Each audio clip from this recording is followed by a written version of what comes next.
Mrs. Lee here. It's assembly number 6 and it's the week beginning Monday the 9th of October. How are you? Are you okay? Oh, that's great to hear. Oh, you're not? Oh, I wonder why. In a minute I'm going to come and find you. Me? Oh, thank you, children. You are so polite at Hertford Infant and Preschool. I'm okay. But sometimes I'm feeling a little bit like you, where I might be feeling a bit, that's right, sad. And that's what today's assembly is going to be about. That sometimes we're not always happy. Sometimes we are sad. Sometimes we're excited. All different types of emotions. Anger. Sometimes we're nervous, all sorts of things. But before we start talking all about that, let's come to the routine. What's the time, Mr. Wolf? Well, I can see that the long hand, that's our minute hand, the red one, is on the 3. And I know that that means it's 1:15. But 1:15 what? Well, I looked to the hour hand and it's just slightly gone past the 12. And I put it all together and I made 12:15. Oh, I'm feeling a bit hungry. Sometimes that makes me a little bit sad. Sometimes it makes me a bit angry. Sometimes it makes me feel all sorts of strange things. So I'm going to have some lunch in a minute. Okay. What else have we got on our routine board? Yes, our language of the month. Have you seen our lovely display outside Mrs. Lee's office? Do you want to see it now? 3, 2, 1.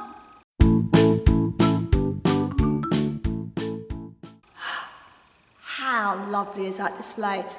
Huge numbers of books there, all written in the language of the month, which is, yes, you're right, Polish. Lots of our children here at our school and at the junior school hear and speak Polish at home. We know how to say hello in Polish, don't we? We say, cześć. Can you say it for me? Cześć. Super work. Now, as you know, that's right, our Makaton sign has changed. In fact, we've got 2. Are you ready? These are quite easy ones. This one says to listen and put your hand behind your ear. And this one says to talk and you bring one finger up to your mouth and then move it away. Let's try those. Listen, talk. Can you sign listen, talk? Now, I wonder why Mrs. Lee wants us to think about listening and talking. Well, if you thought, yeah, one of our golden rules is to listen. We haven't got a golden rule about talking though, have we? Let's go back to what week we are celebrating. Well, have a look on here. We've got lots of things happening.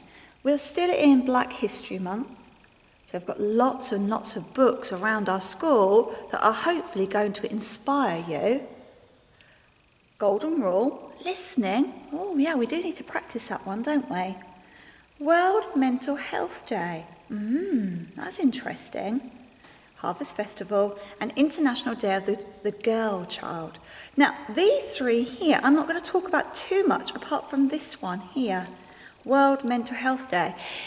You might have heard or seen people talk a lot about mental health. So we have a healthy selfie board.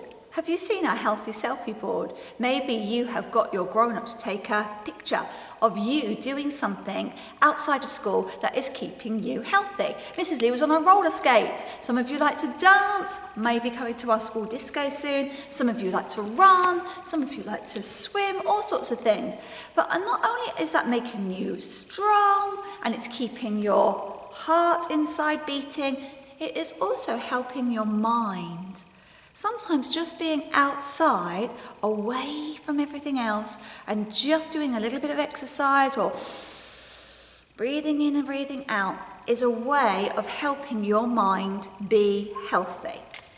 Because there are times when we are going to feel sad and we are going to feel angry and maybe we are excited. I don't know. Lots of different feelings happen to us inside our bodies, and sometimes those feelings make our bodies feel okay. Sometimes they make our bodies not feel okay. And that's why it's sometimes really good for you to talk about that. Talk. And a grown-up around the school will listen. All right? Okay.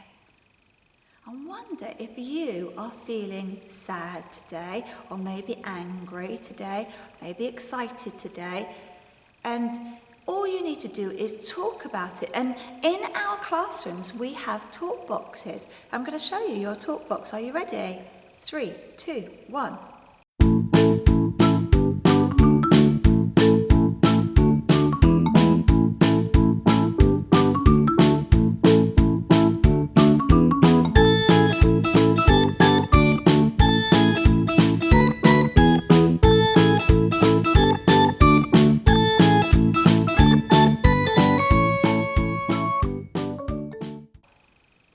Did you see? Now those places are somewhere where you can post your name or post your worry or post what you want to share with a teacher. They might not be able to read it straight away, but they will. All right, they will do it, and they will come and find you, and then they will talk to you about what is the problem, and they will listen. And hopefully then your mind will start to feel a little bit calmer. All right? Now, one way of making other people feel calm, now it's not just about yourself, about how you can keep others calm and help them with their mental health, is to keep our golden rules. Because we say that if you keep the 7 golden rules, it keeps everybody happy and safe. I find them very helpful. There's something else sometimes Mrs. Lee says in assemblies when people are sitting really beautifully for me, is to smile. On my display, I've got lots of books about smiling, about doing things to make us feel happy. All right? And you might want to have a little look at them when you come in to eat your lunch. So books like Ruby's Worry. Now, Ruby, in the end, starts to talk about her worry, and her worries get smaller and smaller. This one is called The Gotcha Smile, and this one is about how you can smile at people, all right, and you can make friends. This one is about making a little worry doll. If you've seen them, they're at the back of this book. Little dolls that you can make out of pegs or lollipop sticks, and they help you if you say your worry to them. This is another book about worries. This is about a book about a girl who has so many worries, she tries to keep them all locked away, but she needs to talk, and then somebody listens to her, and the worry bag gets smaller and smaller. The book that I'm going to read to you is a book by a lady called Floella Benjamin. I don't know if you can see, that's a picture of her. And I talked about her last week as somebody who is an inspiration to Mrs. Lee. So when Mrs. Lee was little like you and she went to school, when I got home, if I couldn't go out to play and run around in the garden, I used to watch a programme, and the programme gave me loads of ideas. And the lady that talked to me on the programme was this lady called Floella Benjamin. And Floella Benjamin wrote this book a long, long time ago about coming to England. And then she's written this book called Keep Smiling, about finding your smile. And I'm going to read that with you now. This is Vina. You can see her. Vina loves chocolate biscuits, dogs with floppy ears, and her favourite yellow dungarees, but perhaps what Vina loves best of all is to smile. Today, Vina's smile is especially big because she's off to visit her new school and can't wait to make some new friends. Oh, you've all just been doing that, haven't you, just recently in your new classrooms?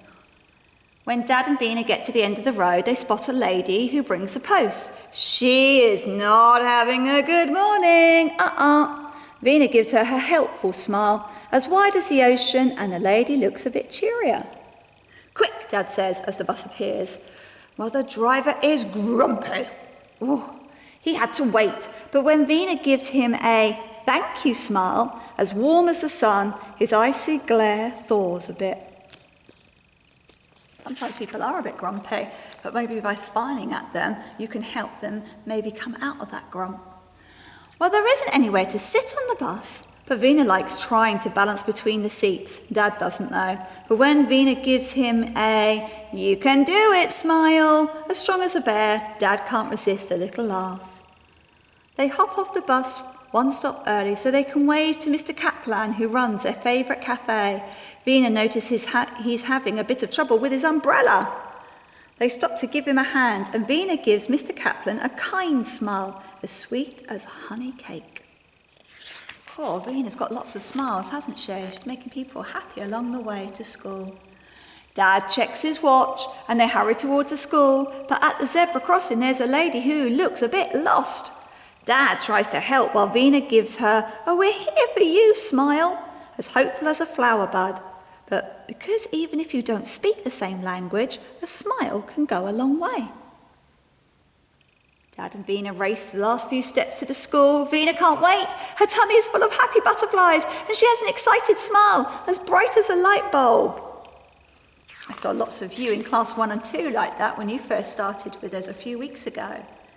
But when they arrive, Vina sees that her classroom is much bigger than she expected. She feels small, as if she could get lost in between the chairs. And the tables are blue, not red like they were in nursery. It feels a bit different, a bit scary. Dad gives her hand a squeeze and says, "Bye, Vina, I'll be back to pick you up soon." Vina tries to give him a smile, but it wobbles like a jelly, and then it fizzles and it fades. Oh dear, poor Vina. Well, the kind new teacher says, "Vina, shall we try to find a smile for that face?" "Yes, please," whispers Vina. "Let's go and see the playground then," the teacher says. And Vina looks under the slide, but there's no smile there. The swings would usually make her grin from ear to ear, but not today. Even the seesaw doesn't make Vina smile. "Maybe I've run out of smiles," she thinks sadly. Do you think she has? But then, by the roundabout, Vina notices a boy looking at her, and he gives her a small, nervous smile, as gentle as a mouse. It's the perfect smile, Vina thinks. It's friendly, it's kind, and it's just right. And she stores away his precious smile and feels a little bit brighter. Vina and her new friend play together, and before she knows it, Dad arrives with a "happy to see you" smile, as cheerful as a clown, and they start to walk home. As a special treat, they go to Mr. Kaplan's cafe. He gives Vina a smile as sweet as a hot chocolate he hands her. And as the bus passes, the driver gives Vina a wave and a big grin. And the post lady says hello as they walk past too. Vina's collection of smiles is growing and growing. Back at home, Vina has a snack and tells Dad about her new friend. Just then, Mum comes back from work. "Phew," she says, "what a day." Mum looks tired and a bit fed up, but Vina knows exactly what to do. She thinks of all the smiles she has given and all the smiles that have been given in return and how they made her feel. She rolls them into one huge sparkling smile for Mum, a smile that's as wide as the ocean, as warm as the sun, strong as a bear, as sweet as honey cake, as hopeful as a flower bud, as bright as a light bulb, as gentle as a mouse, and as cheerful as a clown. It's the most special smile of all, children. A smile that is loving is the warmest hug. Oh, I love that story. I think a smile goes a long, long way. Sometimes you might see Mrs. Lee walking around with a bit of a grump on her face, but I bet you if you smile at me, I'm going to smile back, aren't I? And I think sometimes when we can't talk and we can't listen to our problems, maybe just smiling at somebody can help that person while they wait for their teacher to find out about what's making them sad. You try to make them feel better, and I bet you it'll make you feel better too. Okay, do you want to practice? Okay, here's my smile. Can you smile back at me? Oh, they're perfect, thank you. Right, we're going to finish there, children. All right, and we finish with our school prayer. Remember, we put our hands together if we want, or we can fold our arms, I don't mind, but we must join in with the words. See if you can say them with me. Help me to do the things I should, to be to others kind and good, in all my work and all my play, to grow more loving every day. Amen. Right, I'm really hoping that more of you are going to take some photographs of yourselves doing things that help not just your body but also your mind to be healthy. Maybe it's you outside smiling. All right, have a lovely week. Bye.